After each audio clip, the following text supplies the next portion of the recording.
47 spoons, 3,424 towels, 1,000 feet of electric wire. These are not the contents of a supply depot, but a partial inventory of what vanished from a single German prisoner of war camp. These items disappeared over many months, stolen, repurposed, and meticulously catalogued by their new owners. They were the raw materials for an impossible dream, a silent rebellion unfolding beneath the feet of their captors. How could such a massive undertaking remain hidden, and what was the true cost of chasing such a desperate hope? The year is 1942. Deep within German territory, near the town of Sagan, which is now Zagan, Poland, a new prison camp rises from the sandy earth. This is Stalag Luft III, a maximum security facility specifically designed to hold Allied airmen, particularly officers. The German Luftwaffe, which administers the camp, believes it has created an escape-proof fortress. Barracks are deliberately raised 24 inches off the ground to expose any tunneling efforts, and the entire camp is built on sandy soil, making tunnel construction inherently unstable and prone to collapse. Seismic listening devices are reportedly buried around the perimeter, and a death zone runs inside the barbed wire, where any prisoner stepping across it is immediately shot. Into this seemingly impregnable environment arrives squadron leader Roger Joyce Bushell of the Royal Air Force. Born on August 30, 1910, in Springs, South Africa, to English parents, Bushell received a first-class education in England from the age of 13. He excelled academically and athletically, mastering French and German, captaining the Cambridge ski team, and earning a reputation as one of Britain's fastest downhill skiers. After graduating from Pembroke College, Cambridge, in 1932 with a law degree, he was called to the bar in 1934 and quickly established himself as a capable criminal barrister in London. Simultaneously, he pursued his passion for flying, joining No. 601 Squadron, Auxiliary Air Force, in 1932. Bushell's sharp intellect and meticulous nature were evident in his legal career, where he famously won so many cases defending RAF personnel in court-martial proceedings that the Air Ministry eventually restricted his involvement. What made Roger Bushell truly unusual, however, was a profound and documented claustrophobia. Despite this debilitating fear, he would become the relentless architect of the largest and most audacious tunnel escape in World War II history. His journey to Stalag Luft III began on May 23, 1940, when, as squadron leader of No. 92 Squadron, he led his Spitfires on patrol over the French coast, covering the Allied retreat towards Dunkirk. During an engagement with 8 Messerschmitt Bf 109s, Bushell's aircraft was hit and caught fire. He crash-landed in what he believed was friendly territory, only to be promptly captured by German forces. For Roger Bushell, the war was far from over. It was merely entering a new, subterranean phase. The Germans intended Stalag Luft III to be the ultimate deterrent. They believed their meticulous design would crush any spirit of escape. The sandy, unstable soil was a deliberate choice, intended to make any tunneling effort collapse almost immediately. The barracks, elevated 24 inches off the ground on posts, provided guards, known as ferrets, an unobstructed view underneath, ostensibly preventing any clandestine digging. Patrols constantly circled the perimeter, and guard towers, nicknamed goon towers by the prisoners, were strategically placed with armed sentries observing every movement. Beneath the ground, a network of seismic microphones was reportedly installed, designed to detect the faintest vibrations of digging. Yet, for officers like Roger Bushell, escape was not merely a desire. It was a duty, enshrined in the Geneva Convention. Bushell had already proven his unwavering commitment to this duty. His first escape attempt came shortly after his capture in May 1940, from the transit camp Stalag Luft. He managed to reach the Swiss border, only to be recaptured mere hundreds of yards from freedom by a German border guard. Undeterred, in October 1941, during a transfer between camps, Bushell launched his second attempt. He and a Czech officer jumped from a moving train near Hanover, successfully reaching Prague, where they established contact with the Czech underground movement. Their freedom was tragically short-lived. A massive manhunt initiated after the assassination of a high-ranking Nazi official in 1942 led to their recapture. When Bushell arrived at Stalag Luft 3 in October 1942, he was already a known serial escaper, marked by the Gestapo, who had previously warned him that further attempts would result in his execution. Despite this grim threat and his personal claustrophobia, Bushell immediately took charge of the camp's escape operations. He observed the German security measures with a keen, analytical eye, recognizing that while formidable, they were not insurmountable. The existing system of individual, small-scale escape attempts was inefficient and often futile. Bushell envisioned something far grander, a plan of unprecedented scale that would not just embarrass the Germans, but disrupt their war effort by forcing them to divert vast resources to recapture hundreds of men. His vision met with initial skepticism. A mass escape of 200 men, all needing civilian clothes, forged documents, maps, and a deep, long tunnel, seemed utterly fantastical. Previous successful escapes had involved a maximum of around 20 men. The sheer logistical nightmare, the immense risk, and the audacity of the plan were almost too much for some to comprehend. No one believed it was truly possible to coordinate such an enormous clandestine operation under the noses of their highly vigilant captors. They were about to be proven catastrophically wrong. Roger Bushell, now known as Big X, to his fellow prisoners, stands before the escape committee, a man radiating an almost hypnotic intensity. His plan is audacious. Not one, but 3 tunnels, codenamed Tom, Dick, and Harry, will be dug simultaneously. The logic is brutally simple. If 1 or even 2 tunnels are discovered, the Germans will believe they have crushed the escape effort, never suspecting a third remains active. Work begins in the spring of 1943. Each tunnel must descend approximately 30 feet to bypass the ground microphones and the loose, sandy surface soil, then extend over 300 to 350 feet to reach the safety of the surrounding forest. This is a monumental undertaking, involving over 600 prisoners in various roles. The penguins, men with specially sewn pouches inside their greatcoats, make an estimated 25,000 trips into the prison yard, scattering 200 tons of excavated sand disguised as gardening or exercise. Bedboards, totaling 4,000, are systematically removed from bunks to shore up the tunnel walls, preventing cave-ins. 1,000 feet of electric wire, scavenged from the camp's electrical system, is used to light the tunnels, and 600 feet of rope, fashioned from bedsheets and other materials, aids in hauling men and equipment. A sophisticated trolley system is devised to transport diggers and sand quickly through the narrow, 2-foot square tunnels. The intelligence section, under Bushell's direction, meticulously creates forged documents, including identity papers, travel passes, and work permits. They produce detailed maps of Germany and surrounding countries, using stolen compasses and information gleaned from hidden radios.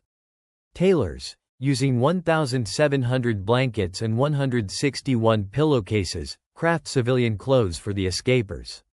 A vast counterfeiting operation churns out German currency. This entire X organization operates with military precision, its hierarchy and operations a mirror image of a small army. In August 1943, disaster strikes. Tunnel Tom, nearing completion, is discovered by German guards. The prisoners brace for the worst, expecting intensified searches and the discovery of the other 2 tunnels. But Bushell's psychological warfare pays off. The Germans, believing they have thwarted the main escape attempt, focus their efforts on Tom, failing to fully appreciate the scope of the prisoners' ambition. Dick is subsequently abandoned and repurposed as a storage facility for equipment and sand. Only Harry remains, its existence a closely guarded secret. Work on Harry resumes with renewed urgency in January 1944. The tunnel snakes its way under the camp, past the wire, and towards the distant tree line.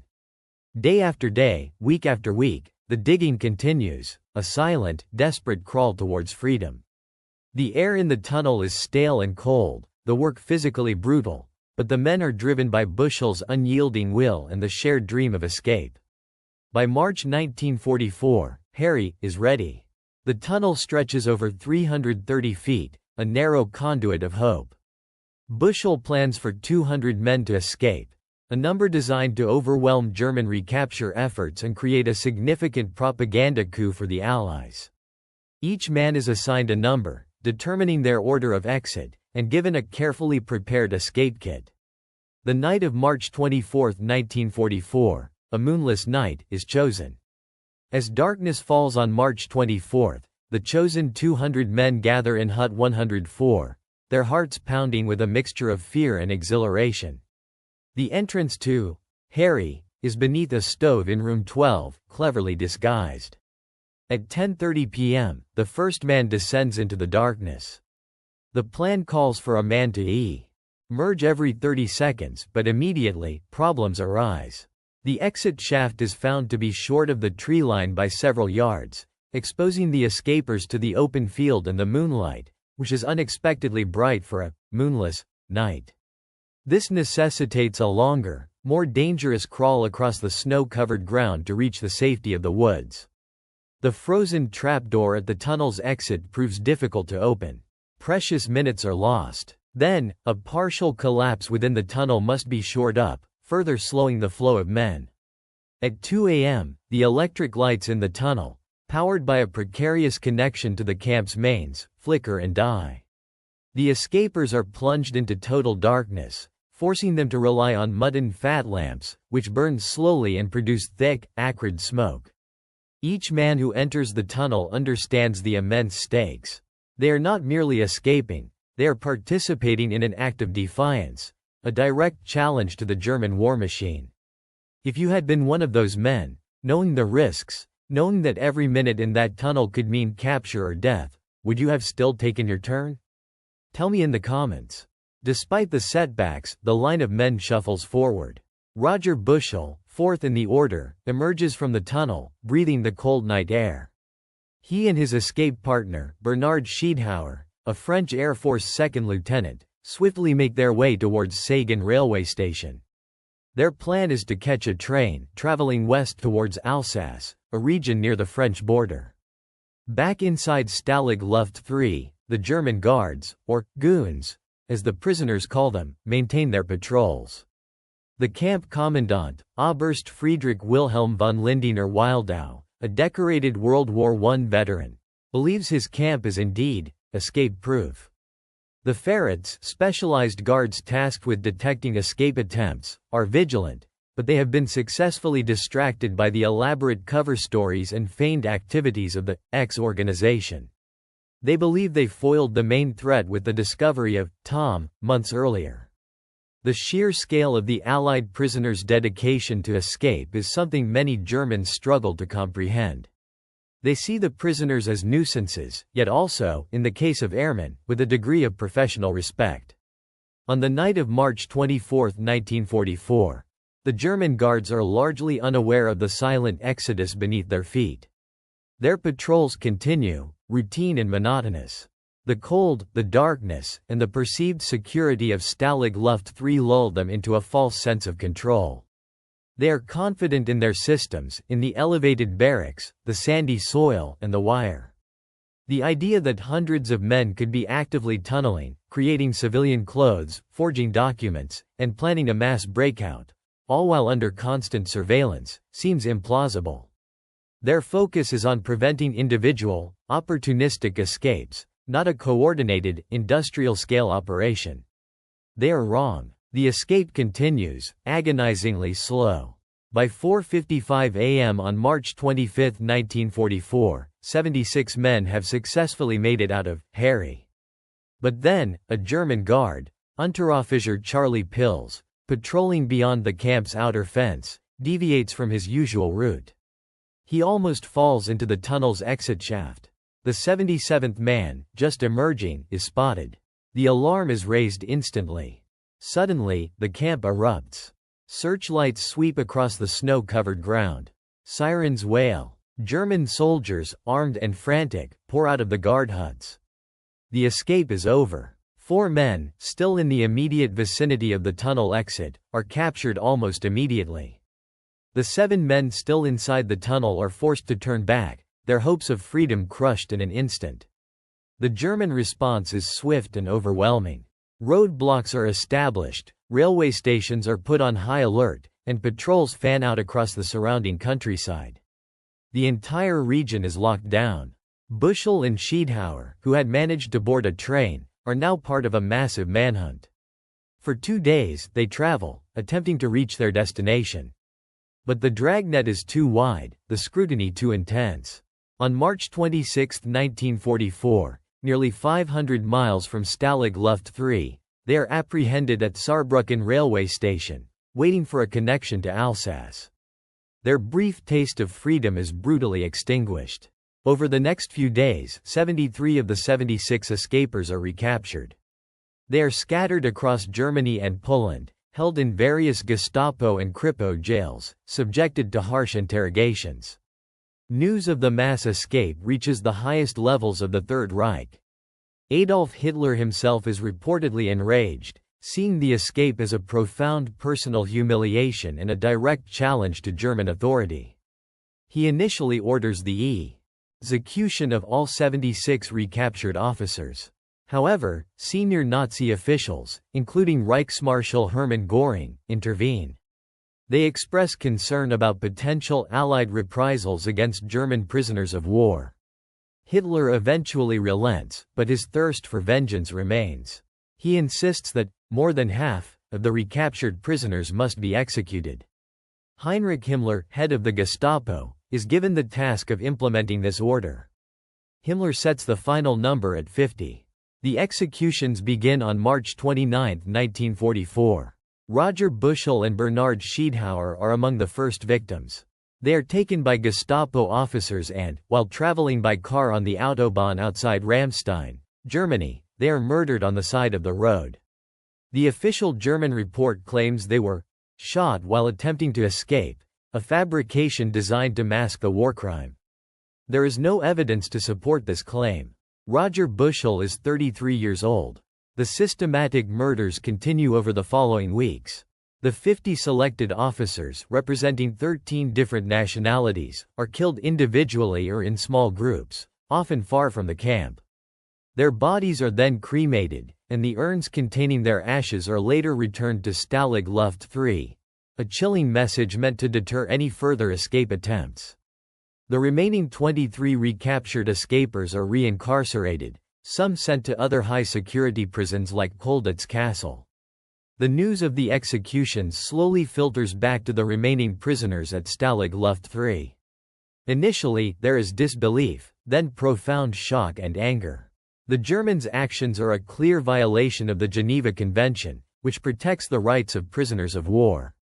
The scale of the reprisal is unprecedented, a brutal testament to the fury and humiliation the escape caused the Nazi regime. Consider the immense pressure on those who were recaptured. They had risked everything for freedom, only to be caught. Now, facing their captors, knowing the initial order was for all to be shot, what thoughts must have plagued them? What does it tell you about a man that he made that choice with everything to lose? Tell me in the comments. The Gestapo's actions send a chilling message throughout the Allied prisoner of war community. Escape attempts from German camps largely cease, as the fear of similar reprisals becomes a grim reality. This outcome, however, also serves to solidify the resolve of the Allied powers to hold those responsible accountable. Meanwhile, the war rages on. The strategic bombing campaign intensifies over Germany, bringing more Allied airmen down, and filling other POW camps. The sheer bureaucracy of the Nazi state, while a weapon against the escapers, also provides a paper trail for the atrocities committed.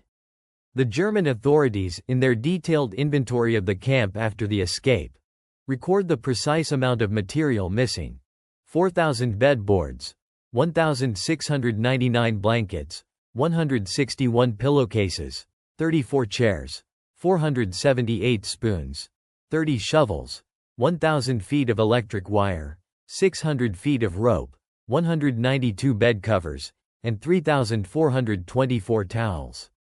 These items, meticulously repurposed by the prisoners, stand as silent witnesses to the scale of the X organization's efforts. The three men who successfully make it to freedom are Flight Lieutenant Bram van der Stok, a Dutch flyer serving with the RAF's No. 41 Squadron, and two Norwegian pilots, Sergeant Per Bergsland of No. 332 Squadron RAF and Lieutenant Jens Muller of No. 331 Squadron RAF. Their stories of evading capture and reaching neutral territory are tales of incredible luck, resourcefulness, and sheer determination against overwhelming odds. Van der Stok, fluent in Dutch, manages to bluff his way past a German civilian, eventually catching a train despite delays caused by Allied bombing raids on Berlin. Bergsland and Muller, speaking perfect Swedish, make their way to Stettin, where they stow away on a Swedish ship. Their escape is a testament to the meticulous planning of the X organization, and the individual courage of each man. The news of the executions, however, overshadows these individual triumphs. The British government, informed through clandestine channels and later through official reports from the protecting power, Switzerland, suspects a war crime. Anthony Eden, the British Foreign Secretary, updates Parliament on June 23, 1944, promising that those responsible for the murders will be brought to justice at the end of the war. This pledge sets in motion a long and determined hunt for the Gestapo officers and others involved in the murders. The surviving prisoners at Stalag Luft 3 are left to grapple with the profound loss of their comrades. The camp commandant, von Lindener Wildau, is relieved of his command in February 1945, a direct consequence of the escape. The Germ and authorities, in a macabre display, construct a stone memorial near the camp, where the urns of the 50 murdered airmen are interred. This serves as a stark reminder of the ultimate price paid for freedom. The legacy of Roger Bushell, Big X, is already taking shape. His unwavering leadership, his capacity to inspire hundreds of men, and his meticulous planning for an escape of unprecedented scale have left an indelible mark. The sheer audacity of the Great Escape, even with its tragic outcome, becomes a powerful symbol of Allied defiance in the face of Nazi oppression. It demonstrates that even behind barbed wire, the spirit of resistance could not be extinguished. The efforts of the X organization to create forged documents, civilian clothing, and a complex tunnel system highlight the ingenuity and collective will of the prisoners. The German response, particularly the illegal executions, exposes the brutal and lawless nature of the Nazi regime, further galvanizing Allied determination to win the war and hold war criminals accountable. The event serves as a stark reminder that the battle for freedom was fought not only on battlefields but also in the most unlikely of places, deep within enemy territory. What kind of system allows such an atrocity to occur and then attempts to cover it up with false reports? Tell me in the comments. The cold, pre-dawn air of March 25, 1944, bites at Roger Bushell's face as he emerges from the cramped, earthen maw of Harry. He is the fourth man out, his escape partner, Bernard Schiedhauer, close behind. The planned safety of the tree line, barely visible in the gloom, is a crushing 10 to 15 yards further than anticipated.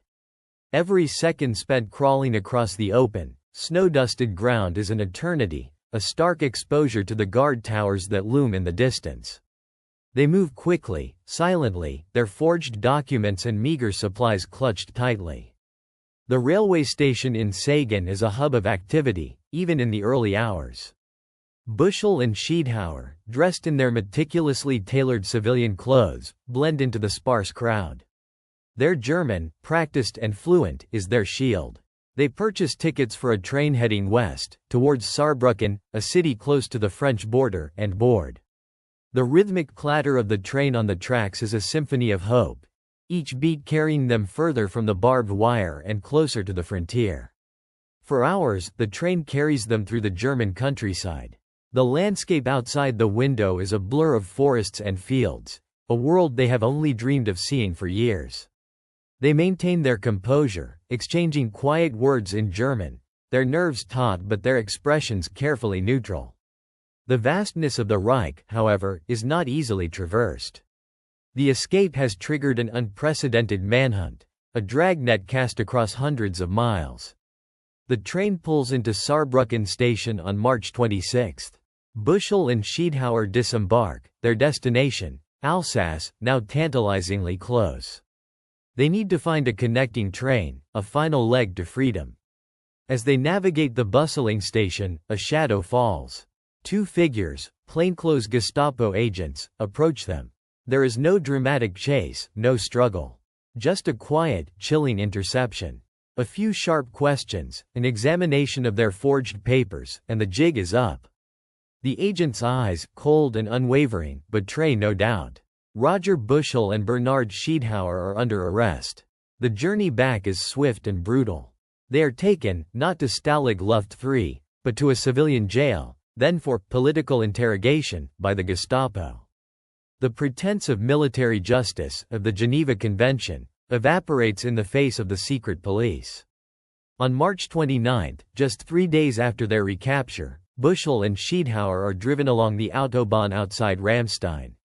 The car stops. On the side of the road, in a small stand of trees, their journey ends. They are murdered by their Gestapo escorts. The official report will later claim they were shot while attempting to escape, a lie manufactured to conceal the cold-blooded execution. The mastermind of the Great Escape, the man who defied his own fears and inspired hundreds, falls, not in battle, but at the hands of a ruthless secret police.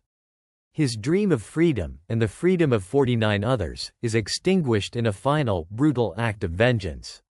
The Great Escape, orchestrated by Squadron leader Roger Joyce Bushell, ultimately resulted in the deaths of 50 Allied airmen, a profound tragedy that sent shockwaves through the Allied nations. The executions, a direct violation of the Geneva Convention, galvanized Allied resolve to pursue justice. After the war, extensive investigations were launched by the British Special Investigation Branch of the Royal Air Force Police. These investigations meticulously tracked down the Gestapo officers and others responsible for the murders. Many perpetrators were tried and convicted in military tribunals, with a significant number facing execution for their war crimes. This systematic pursuit of justice ensured that the illegal killings did not go unpunished. The escape itself, despite its tragic outcome for most involved, proved to be a significant propaganda victory for the Allies. It demonstrated the unwavering spirit of resistance among prisoners of war and exposed the brutality of the Nazi regime. The sheer scale of the operation, the ingenuity of the prisoners, and the disruption it caused to German security forces had a lasting impact. Estimates suggest the Germans diverted as many as 70,000 men to the manhunt, a considerable drain on resources during the critical phase of the war. The story of Roger Bushell and the Great Escape was immortalized in Paul Brickill's best-selling 1950 book and the iconic 1963 film, The Great Escape. The character of Roger Bartlett, portrayed by Richard Attenborough, was directly based on Bushell, bringing his leadership and vision to a global audience. While the film took considerable creative liberties, particularly regarding the involvement of American prisoners and certain dramatic elements, it cemented the event in popular culture as a symbol of courage and resilience.